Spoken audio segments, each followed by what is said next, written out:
Apa yang terbentuk dalam pemikiran Abang soal Sumatera Tenggara ini? Begini, itu dulu kan kita juga, itu kan ide itu sebetulnya walaupun namanya berubah-ubah, dulu bukan Sumatera Tenggara dan sebagainya, tapi ada nama itu, udah lama itu ide itu. Ketika kita menjabat juga kita gaungkan lagi dan kita perkenalkanlah istilah Sumatera Tenggara ini. Ya. Sumatera Tenggara itu sendiri sebetulnya kurang tepat. Yang paling tepat itu Sumut Tenggara, tapi kan nggak lucu. Masa Sumut Tenggara? Oh, Utara Tenggara gitu ya. Di Sumatera Utara Tenggara karena di bagian utara, di bagian tenggara dari Sumut sebetulnya. Tapi oke lah. Nah, tetapi ide dasarnya apa sih gitu loh?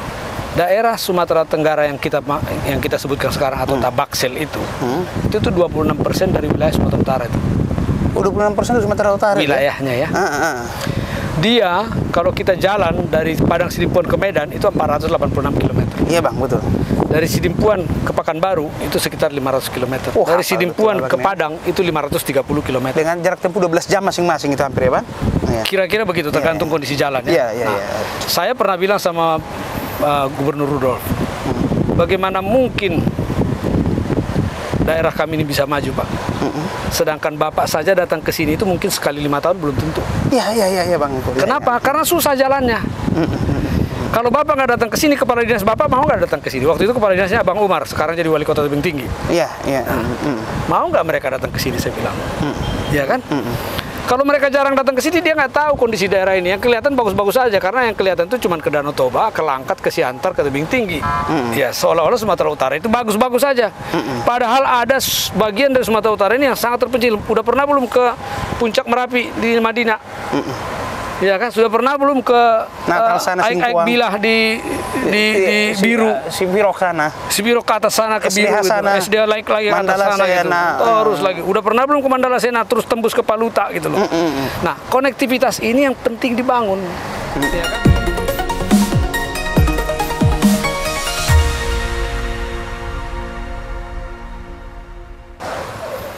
Dari gedung Kura-Kura DPR RI Jakarta, bincang-bincang tipis-tipis kembali menjumpai Anda bersama saya, Herman Tale Daulay, di channel Tale Trias Info. Di channel ini, beragam isu menjadi perhatian publik dan narasumber yang kita hadirkan untuk membahas isu tersebut akan kita iris-iris menjadi tipis-tipis. Pada tangan kali ini, tepatnya 1 November 2022, kita menghadirkan bintang tamu Abang Anda, Bang Ongku Permonangan Hasibuan, yang baru saja dilantik PAW anggota DPR RI menggantikan Abang Joni Allen Marbun. Terima kasih Bang Ongku sudah bersedia hadir di Bincang Tipis-Tipis. Sama-sama, terima kasih Dinda Herman. Oke, Bang, Abang kan mantan Bupati Tapanuli Selatan, bertepatan Abang juga dari Dapil Sumut 2, meliputi Tabaksel juga, yang dulu di era Abang itu belum mekar. Jadi pasti Tapsel itu kecuali Madinah ya Bang.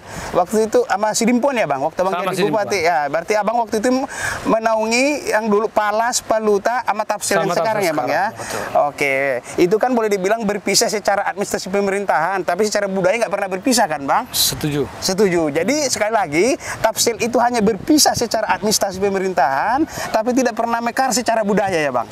Kira-kira begitulah. Saya kira susah itu karena itu memang dalihan naturunya memang di situ bagaimana ya.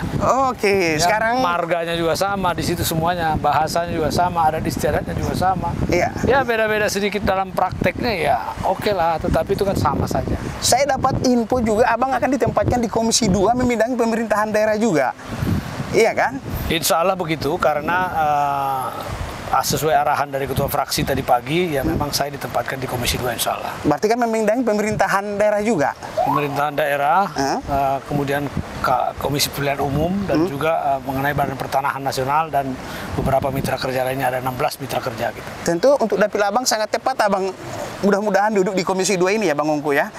Karena permasalahan di Tabaksel itu juga soal pelayanan publik juga perlu ditingkatkan ya kan, sama pertanahan juga ya kan. Nah, apa yang menjadi prioritas Abang nanti di Komisi 2 terkait dengan dapil Abang Sumut 2? Sebetulnya masih agak sulit saya harus mengatakan itu karena terus terang saya ini pendatang baru. Ya, di parlemen ini pendatang baru, meskipun saya sudah pernah di pemerintahan, tetapi itu juga sudah 12 tahun yang lalu saya tinggalkan ya.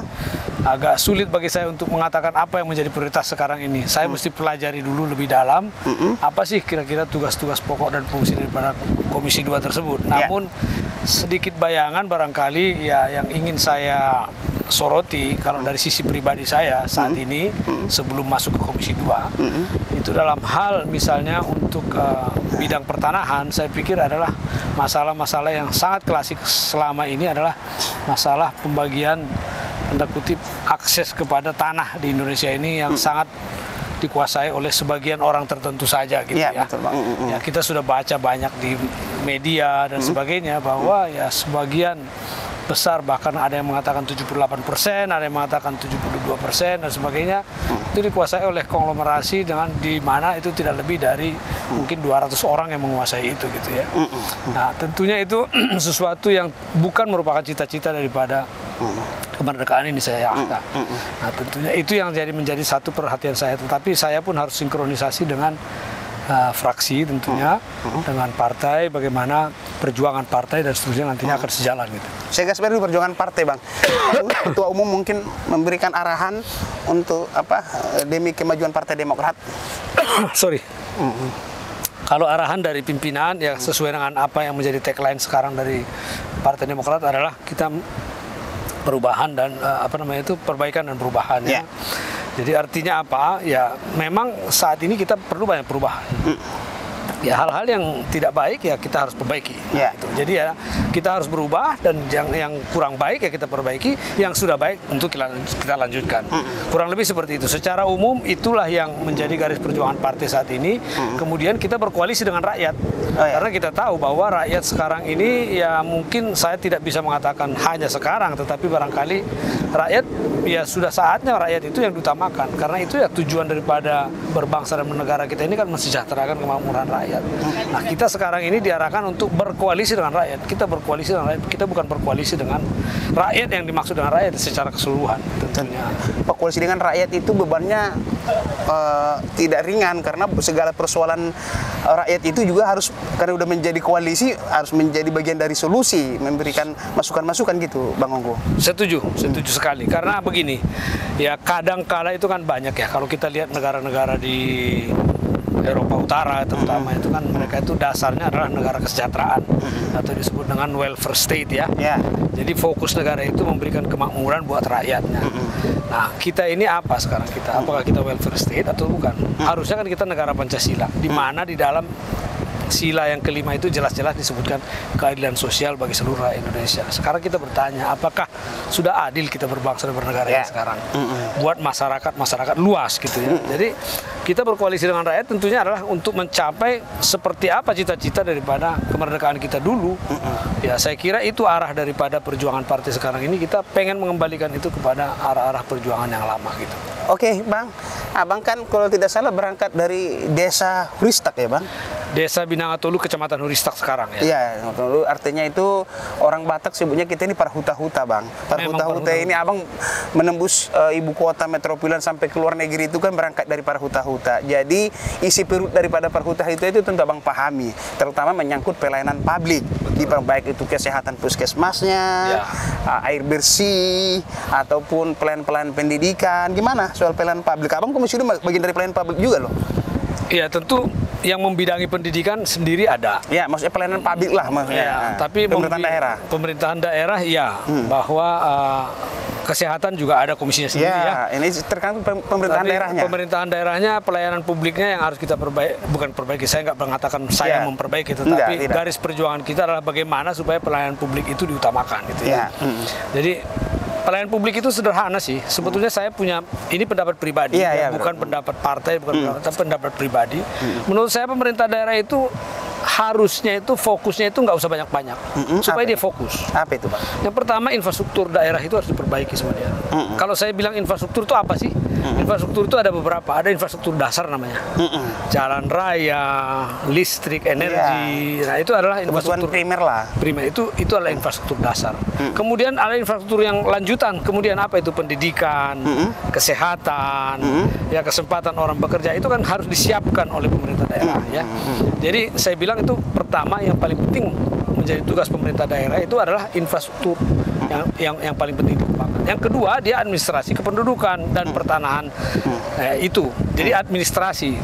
Karena dia harus membuat tertib administrasi penduduk itu. Jangan penduduk itu, mohon maaf ini, saya ambil contoh misalnya, ketika saya dulu menjabat jadi bupati, saya bilang kepada PT Agincourt bahwa 80% pegawainya harus orang lokal. Oh iya Bang, itu menjadi perhatian Demokrat juga, supaya kita menjadi tamu di rumah sendiri gitu kan.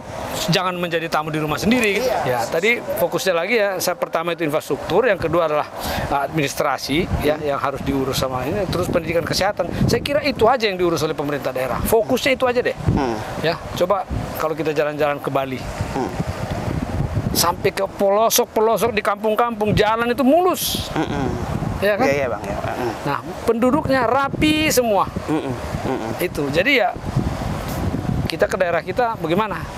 Kalau potensinya itu bisa mendulang emas juga, seperti wisata di desa-desa di Tabaksel banyak juga ya Bang. Sudah ya? pasti. Banyak ya, tinggal infrastrukturnya aja ya. Padahal Kalau nggak ada infrastruktur bagaimana? iya, padahal banyak potensi wisata di sana ya Bang Anda ya. Kita ke Danau Siais. Dulu saya buka Danau Siais. Exijorni, ya kan? Ada Exijorni belum diolah ya kan. Tapi kan akses ke situ itu bagaimana? Iya Bang, ya Bang. Yang paling utama lagi itu akses ke Tapanuli bagian selatan. Kalau kita harus lewat Silangit itu masih ada 3 jam, 4 jam, 4 apalagi jam. ke Mandailing sampai 8 jam gitu Iya, kan. Ek Godang harus dihidupkan lagi ya. Ek Godang itu terlalu kecil. Dulu saya pengen membuka yang namanya lapangan terbang di Ulu Gajah. Ulu Gajah ya. Iya kan, tapi itu juga tidak tercapai. Walaupun tanahnya dulu sudah berhasil saya diskusikan dengan pengusaha HTI-nya di situ yang namanya Sumatera Riang Lestari. Tapi karena dan basic desainnya dulu pernah sudah kita bikin waktu zamannya Menteri Yusman SD sebagai Menteri Perhubungan, tetapi sampai hari ini kan nggak jadi. Nah, alhamdulillah sekarang saya dengar Malintang sudah mau jadi. Jadi mungkin, tapi kembali lagi, kalaupun Malintang jadi, tetap aja daerah Palu Tapalas itu harus muter lagi dari Sidimpuan. Oke. Kalau kita buka lagi melintas dari Siabu misalnya sampai ke Sibuhuan itu bisa, tetapi itu sekarang ini terkendala hutan lindung. Bagaimana kebijakan nasional untuk membuka konektivitas antar daerah ini supaya tidak susah? Ya harusnya ada perlakuan khusus saya kira. Oke Bang, saya mau tipis-tipis terakhir ini. Ya. Soal pelayanan publik, ada isu yang bergulir kencang juga di kampung kita soal pembentukan Sumatera Tenggara. Apa yang terbentuk dalam pemikiran Abang soal Sumatera Tenggara ini? Begini, itu dulu kan kita juga, itu kan ide itu sebetulnya walaupun namanya berubah-ubah, dulu bukan Sumatera Tenggara dan sebagainya, tapi ada nama itu ya. Udah lama itu ide itu. Ketika kita menjabat juga kita gaungkan lagi dan kita perkenalkanlah istilah Sumatera Tenggara ini. Ya. Sumatera Tenggara itu sendiri sebetulnya kurang tepat. Yang paling tepat itu Sumut Tenggara, tapi kan nggak lucu. Masa Sumut Tenggara? Oh, Utara Tenggara gitu ya. Di Sumatera Utara Tenggara karena di bagian utara, di bagian tenggara dari Sumut sebetulnya. Tapi oke lah. Nah, tetapi ide dasarnya apa sih gitu loh? Daerah Sumatera Tenggara yang kita sebutkan sekarang atau Tabaksel itu tuh 26% dari wilayah Sumatera Utara itu. 26% dari Sumatera Utara wilayahnya ya. Dia kalau kita jalan dari Padang Sidimpuan ke Medan itu 486 km. Iya Bang, betul. Dari Sidimpuan ke Pekanbaru itu sekitar 500 km. Dari Sidimpuan ke Padang itu 530 km. Dengan jarak tempuh 12 jam masing-masing itu hampir ya Bang? Kira-kira begitu tergantung kondisi jalan ya. Saya pernah bilang sama Gubernur Rudolf, bagaimana mungkin daerah kami ini bisa maju Pak? Sedangkan Bapak saja datang ke sini itu mungkin sekali 5 tahun belum tentu. Iya Bang. Kenapa? Karena susah jalannya. Kalau Bapak nggak datang ke sini, kepala dinas Bapak mau nggak datang ke sini? Waktu itu kepala dinasnya Bang Umar, sekarang jadi wali kota Tebing Tinggi. Iya. Mau nggak mereka datang ke sini, saya bilang. Iya kan? Kalau mereka jarang datang ke sini, dia nggak tahu kondisi daerah ini. Yang kelihatan bagus-bagus saja, karena yang kelihatan itu cuma ke Danau Toba, ke Langkat, ke Siantar, ke Tebing Tinggi. Ya, seolah-olah Sumatera Utara itu bagus-bagus saja. Padahal ada bagian dari Sumatera Utara ini yang sangat terpencil. Udah pernah belum ke Puncak Merapi di Madinah?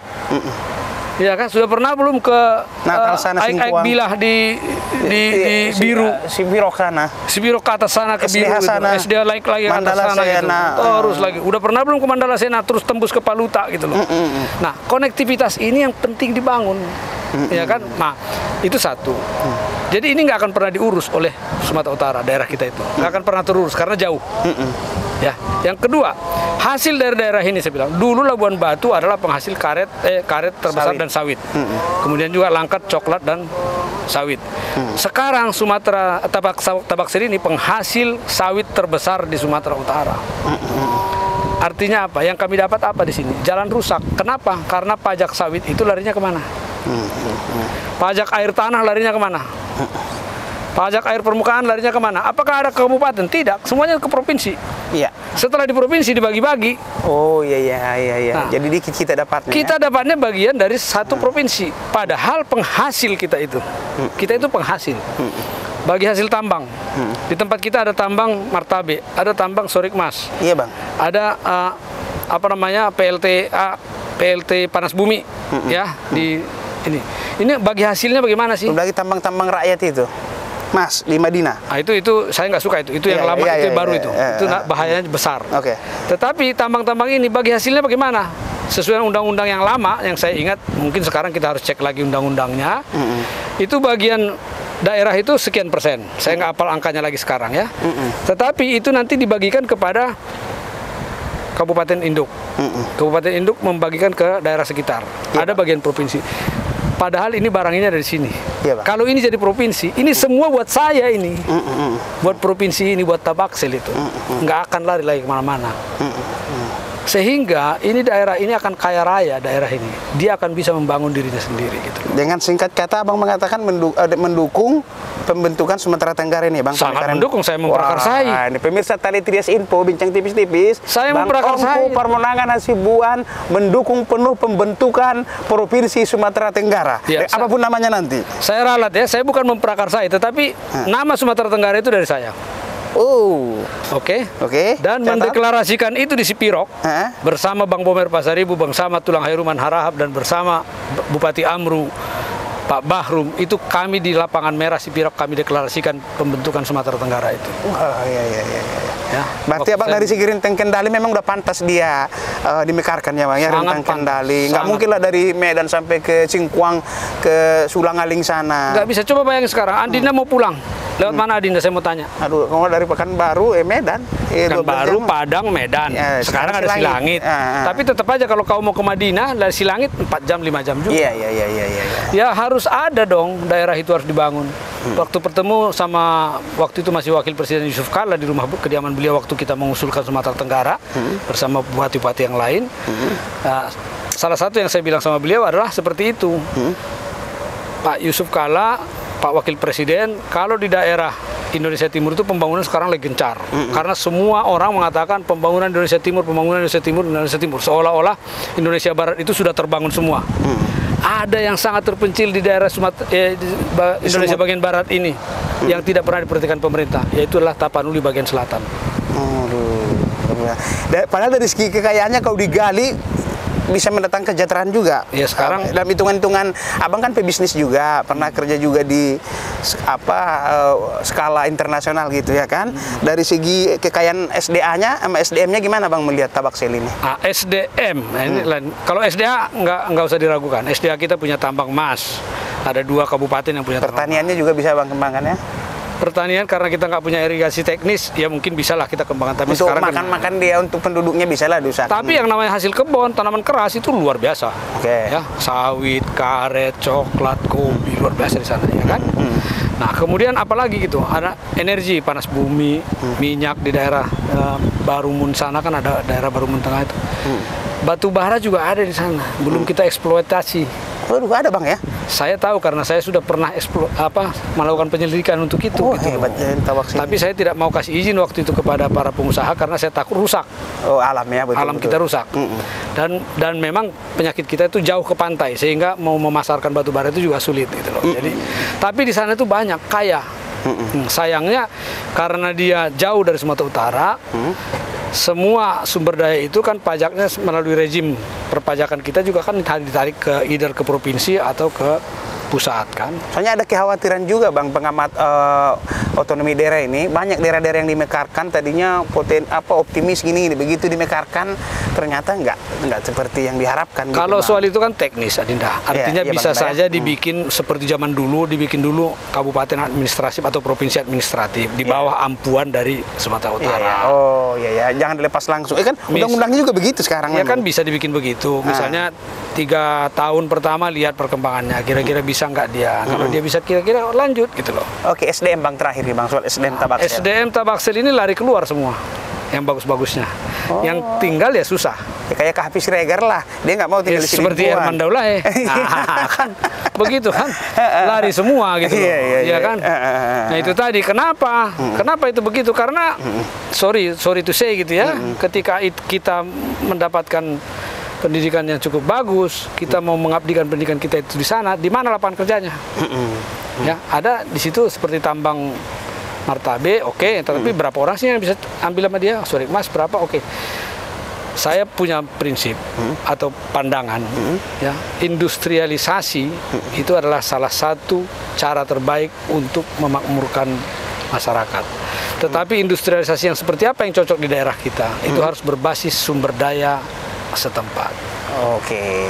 Misalnya sawit, kita bikin hilirisasinya terus sampai ke hilir gitu. Oh, jadi jangan jual mentah-mentah lagi ya, Jangan Bang? jual-jual mentah-mentah, misalnya begitu kan, misalnya. Oke. Ya kan? Tanaman-tanaman kita itu salak dan sebagainya, itu kita ke hilir terus. Jangan cuma jual salak besok busuk gitu loh. Ya makanya dulu saya bikin ada UMKM salak dan sebagainya. Gitu. Hilirisasi coklat. Memangnya Belgia itu punya coklat? Nggak punya dia.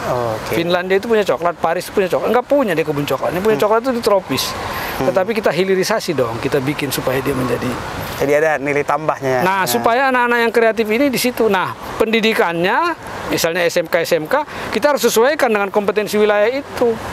Makanya dulu saya bikin SMK Pertanian, SMK Peternakan, SMK Perikanan, SMK ini gitu. Bukan SMK Pertambangan, bukan SMK umum. Oke, demikian bincang tipis-tipis bersama Bang Ongku Parmonangan Hasibuan. Assalamualaikum warahmatullahi wabarakatuh. Mohon maaf ya.